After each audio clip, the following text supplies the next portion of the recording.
Vifuatavyo ni vitu ambavyo sisi kama vijana tunatakiwa kuvifanya na kuvizingatia ili kutimiza malengo yetu. Cha kwanza ni kuwa na malengo ambayo yapo wazi na yanaopimika. Kwa mfano mimi kama kijana natakiwa nijiwekee, je, malengo yangu yanatakiwa afanyike ndani ya muda fulani. Mimi nimeamua kuweka malengo yangu yawe ndani ya mwaka mmoja, na maana mwaka utapoisha nitarudi kuangalia, je, malengo yangu yametimia, na kama hajatimia ni changamoto gani ambazo zimesababisha malengo yangu yasitimie, na je, ninazisovuje hizo changamoto ili malengo yangu yakapate kutimia. Cha pili ni kuwa na nidhamu ya kufanya kazi kila siku bila kukata tamaa. Tunatakiwa tufanye kazi kila siku, sio kwamba leo umefanya kesho hujafanya, kesho kutwa umefanya kesho hujafanya. Unatakiwa unafanya kazi kila siku ili kujua, je, hii kazi yako inaleta matunda. Cha tatu, tunatakiwa tutunze muda vizuri. Kama watu wanavyosema, time is money. Tukumbuke huu msemo jamani. Muda wako unapoweka vizuri, unapofanya kitu katika muda ambao ni sahihi, inasaidia kupata matunda yaliyopo wazi.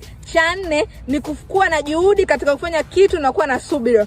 Angalia jamani, tunasema kwamba mvumilivu hula mbivu. Na maana katika kila kitu ambacho unakifanya, unatakiwa uwe na subira na kufanya kitu kwa juhudi. Fanya kila kitu kwa nguvu zako mwenyewe, usikate tamaa. Hakika siku itafika na malengo yako yatatimia. Asante.